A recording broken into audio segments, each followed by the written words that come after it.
પ્રકરણ 2 દાખલા number 2.10 R1 બરાબર 100 + or -3 ઓમ એનો અવરોધનો એકમ છે. R2 બરાબર 200 + or -4 ઓમ અવરોધો ધરાવતા બે અવરોધોને શ્રેણીમાં અને સમાંતરમાં જોડેલા છે. શ્રેણી જોડાણનો અને સમતુલ્ય જોડાણ સમાંતર જોડાણનો સમતુલ્ય અવરોધ શોધો. તમે અહીંયા ભણ્યા નથી એટલા માટે તમને અહીંયા એક વસ્તુ આપી દેવામાં આવી છે કે જો સંબંધ શ્રેણીમાં હોય એ એટલે શ્રેણીનો સંબંધ અહીંયા આપ્યો છે R બરાબર R1 + R2 લેવાનો. આ સૂત્ર છે.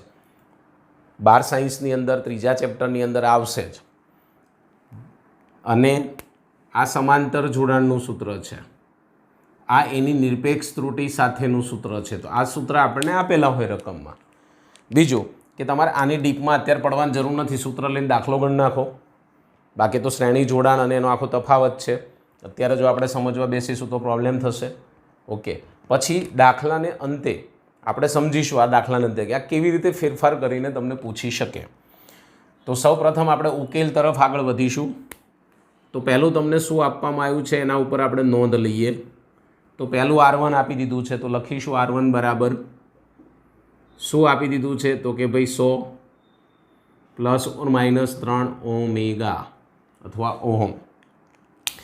આની અંદર તમને બે વસ્તુ આપી હોય. આ જે છે એ સામાન્ય મૂલ્ય કહેવાય અને આ જે મૂલ્ય છે એ તમારું નિરપેક્ષ ત્રુટિ સાથેનું મૂલ્ય કહેવાય. માટે આપણે આની અંદર લખીશું R1 બરાબર 100 કહેવાય સામાન્ય મૂલ્ય અને ડેલ્ટા R1 છે એને આપણે 3 કહીશું. શું કહીશું? 3. આ ડેલ્ટા કહેવાય. આવી જ રીતે આપણને બીજું એક સૂત્ર આપ્યું છે. શું આપ્યું છે જોઈશું અંદર. તો કે ભાઈ R2 બરાબર 200 + or -4 ઓમ. આને પણ આપણે લખી શકીએ. અહીંયા હું લખી શકું R2 બરાબર સામાન્ય મૂલ્ય એ આપણું 200 છે. એકમ લખવો હોય તો ઓમ લખવાનો, ન લખવો હોય તો કોઈ વાંધો નહીં. R2 બરાબર 4. ડેલ્ટા R2 આ કહેવાશે. પાછળનું છે એ આપણી માટે નિરપેક્ષ ત્રુટિ તરીકે લઈએ છીએ. ફર્સ્ટ આપણે ગણતરી જે કરવાની છે કે શ્રેણી જોડાણ. તો પહેલું આપણે અહીંયા ટાઇટલ આપી દેવાનું શ્રેણી જોડાણ. શ્રેણી જોડાણની પહેલાં ગણતરી કરવાની છે. તો શ્રેણી જોડાણ માટે આપણે સૌ પ્રથમ સૂત્ર લઈશું. તમારી પાસે અવેલેબલ છે. કયું સૂત્ર આપણી પાસે અવેલેબલ છે? તો R બરાબર, જેમાં હું RS પણ લખી શકું છું.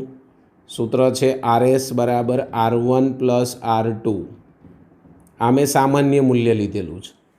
હવે આની અંદર કિંમતો તમે મૂકી દો. કેટલી છે? જો R1 કેટલો છે? 100. આ નથી લખવાનું આખું R1 બરાબર જે લીધું એ જ. તો અહીંયા લખીશ 100 પ્લસ તમારી પાસે છે 200 ઇક્વલ ટુ તમને મળશે 300. આ મને R1 મળી ગયો. ઓમ પાછળ એકમ લખવો હોય તો લખી શકાય. RS મળી ગયો. આને સમતુલ્ય અવરોધ કહેવાય. પણ નિરપેક્ષ ત્રુટિ સાથેનો સમતુલ્ય અવરોધ આપણે જોઈએ. તો આ જે હતું એ એમનેમ સામાન્ય હતું. હવે આપણે લખીશું નિરપેક્ષ ત્રુટિ. નિરપેક્ષ ત્રુટિ નો સમતુલ્ય અવરોધ.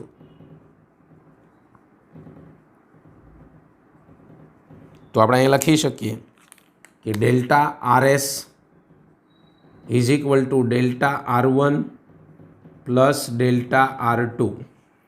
તમારી પાસે જે મૂલ્ય હોય એ લખવાના છે. તો તમને આપેલા મૂલ્ય છે કેટલા છે? 3. Delta R1 3 plus delta R2 તમારી પાસે 4 ઇક્વલ ટુ થશે 7. તો આ મને નિરપેક્ષ ત્રુટિ સાથેનો સમતુલ્ય અવરોધ જોઈએ એના માટે. આ નિરપેક્ષ ત્રુટિ અસામાન્ય. હવે આપણે એની સાથેનું મૂલ્ય લઈશું. તો અહીંયા આપણે એના મૂલ્ય તરીકે લેવાના છે. તો શું લખીશું? નિરપેક્ષ શ્રેણીમાં, એવું લખો ને, શ્રેણીમાં અવરોધની નિરપેક્ષ ત્રુટિ સહિતનું મૂલ્ય. તો આના મૂલ્યને તમે શું કહેશો? તમે છેલ્લે લાસ્ટમાં તમારે જે નામ આપવું એ આપી શકાય. ધારો કે મેં અહીંયા નામ આપ્યું R-S. તો તમને ખબર છે RS પ્લસ ઓર માઇનસ આપણે લખીએ છીએ ડેલ્ટા RS. બસ આની કિંમત અંદર મૂકીશું. અહીંયા તમને બંને મળેલી છે 300 એટલે અહીં લખી શકાય ડેલ્ટા એસ આર એસ બરાબર 300 પ્લસ ઓર માઇનસ તમને મળ્યા 7 અને બ્રેકેટની બહાર એનો એકમ ઓમ. તો આ છે એ આપણો પહેલો જવાબ આવી ગયો. કોના માટેનો આવ્યો? તો કે ભાઈ શ્રેણી માટેનો જવાબ મળે છે. હવે મારે લેવાનું છે સેકન્ડ ઓપ્શનમાં શું કીધું છે આપણે એના ઉપર જઈએ. સમાંતર જોડાણ માટે. કોના માટે કહેવામાં આવ્યું છે? સમાંતર જોડાણ. તો આપણે અહીંયા બી ટાઇટલ આપીશું સમાંતર જોડાણ માટે. સમાંતર જોડાણ.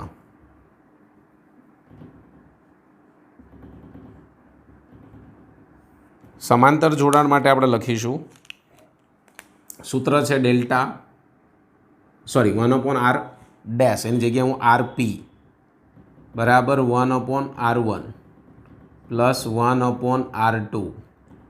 તમે અહીંયા એક પ્રક્રિયા કરી શકો છો સિમ્પલ. સામે લસા લઈ લો. અહીંયા હું ડેલ્ટા RP લખીશ પેરેલલ એના માટે. તો અહીંયા લસા શું થાય? R1 R2 ક્રોસ ગુણાકાર. એમાં તમે પહેલાં R1 લખી શકો અને પ્લસ R2 એવી રીતે ક્રમમાં લખો તો પણ ચાલે. હવે આનું આપણે વ્યસ્ત કરી નાખીશું. શું કરી નાખીશું? વ્યસ્ત. તો આનું આપણે વ્યસ્ત કરવા જઈએ તો અહીં લખીશું વ્યસ્ત કરતા.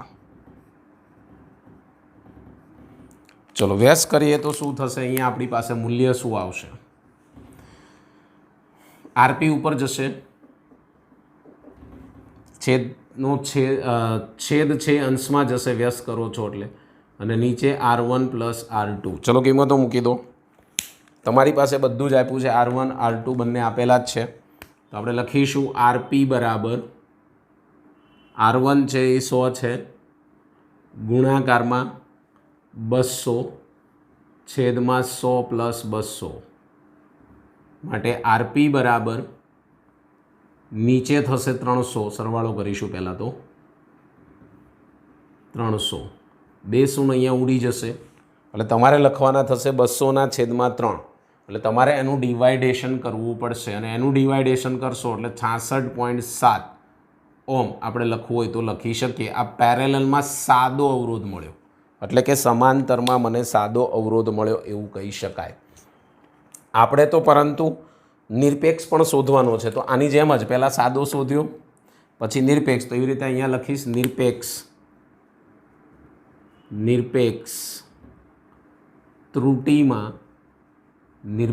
ત્રુટિમાં શું લખવાનું? સમતુલ્ય અવરોધ. નિરપેક્ષ ત્રુટિમાં સમતુલ્ય અવરોધ. તો શું લખીશું? આપણી પાસે સૂત્ર અવેલેબલ છે, તમને બધાને ખબર છે. અહીંયા લખેલું છે, જોઈ શકો છો. આર્યું તો એ જ લખવાનું છે. ડેલ્ટા RP આપણે પેરેલલ માટે ધારીશું છેદમાં R2P પણ લખાય કારણ કે પેરેલલ માટે આ જે જવાબ આવ્યો ઇક્વલ ટુ ડેલ્ટા R1 જે આપ્યું એ જ લખવાનું R1² પ્લસ ડેલ્ટા R2 છેદમાં R2². આને હું સામે ગુણવા લઈ જાઉં તો ડેલ્ટા RP બરાબર આ બંને સાથે ગુણાશે એટલે RP² ગુણાકારમાં ડેલ્ટા R1 છેદમાં R1² પ્લસ પાછો RP અહીંયા ગુણાશે એટલે શું થશે? RP² ગુણાકારમાં ડેલ્ટા R2 છેદમાં R2². હવે આપણે ખાલી કિંમતો મૂકવાની છે જે મૂલ્ય આપ્યા છે. તો આપણે કિંમતો મૂકવા જઈએ તો ડેલ્ટા RP બરાબર RP² ઉપર મળ્યો છે એટલે 66.7² ગુણાકારમાં delta R1 upon R1². Delta તમારી પાસે બંનેના ડેલ્ટા છે તો ડેલ્ટા R1 3 છે તો અહીં લખીશું 3 છેદમાં R1². R1 કેટલો છે? 100 તો 100². સેમ પ્લસ RP² એટલે 66.7² પછી તમને કેટલા આપ્યા છે? 4 એટલે અહીંયા હું લખીશ 4 છેદમાં આનો વર્ગ એટલે કે 200². સાદુરૂપ આપી દઈશું એટલે ડેલ્ટા RP બરાબર આનું સાદુરૂપ કેલ્ક્યુલેટરની મદદથી આપવાનું. જો તમને કેલ્ક્યુલેટર ચલાવતા ન આવડતું તો આનો આપણે એક અલગ વિડીયો મૂકવાના છીએ તો તમારે જોઈ લેવો. આનો વર્ગ કરવાનો એને 3 વડે ગુણવાના અને 100 ભાગ્યા પાછા બીજી વખત પણ ડિવાઇડેશનમાં 100 એટલે લગભગ નિયર અબાઉટ જવાબ આવશે 1.33466.7 પ્લસ નિયર અબાઉટ આનો એ જ રીતે જવાબ આવશે 44, 48, 89. આનો તમે સરવાળો કરી નાખશો એટલે તમને મળશે 1.77, 95, 56. સાર્થક અંક વાપરી દો. તમે ભણ્યા જ છો આ ચેપ્ટરમાં કે અહીંયા 7 છે, 5 કરતાં મોટા કાઢીશ એટલે શું આવશે 1.8 ઓમેગા. એનો શું છે સંકેત છે, નકર બધા અહીંયા ઓમ પણ લખે છે આ રીતે. એમ ન લખવું હોય તો મેં હમણાં લખ્યો તો આવો સંકેત એ લખી નાખવાનો. હવે મારે જોઈએ છે નિરપેક્ષ ત્રુટિ સાથેનું મૂલ્ય, જેમ અહીંયા લખ્યું એમ. તો અહીંયા લખીશું સમાંતરમાં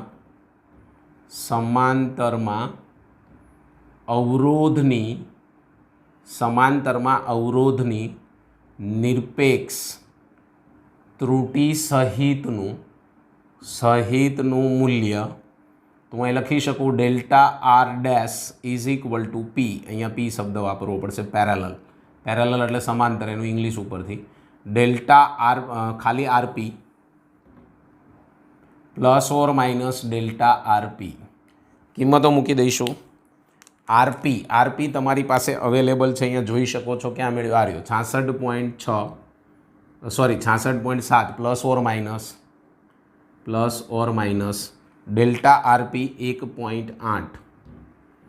બ્રેકેટની બહાર તમે એનો એકમ લખી શકો છો સંજ્ઞા સ્વરૂપે ઓમ અથવા તો ઓહોમ આખું લખીએ છીએ. This is hour full and final answer. અહીંયા તમને શું ચેન્જીસ કરી શકે? તો એક તો 100 અને 3 એના મૂલ્ય બદલે 200 અને 4ના મૂલ્ય બદલે. બાકી કંઈ બદલવા જેવું મને લાગતું નથી, કારણ કે શ્રેણી અને સમાંતર તો શબ્દ સમાન છે, એના પછી એના સિવાય કશું આવતું નથી. સમજી લેજો. તો આ રીતે આ દાખલો ગણવાનો તમારે થાય છે. આના પછી છે 11મો દાખલો. સિમ્પલ છે, તો આની જોડે જ લઈ લઈએ. 2 સ્ટેપનો દાખલો છે. તો આપણે જઈએ 2.11 તરફ. ઉદાહરણ 2.11.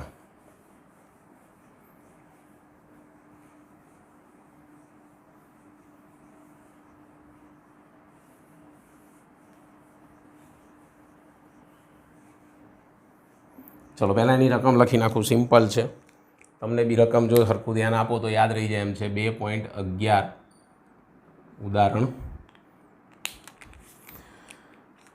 શું કહે છે રકમમાં કે જો એક શરત આપી છે, જો z બરાબર કંઈક મૂલ્ય આપ્યું છે a⁴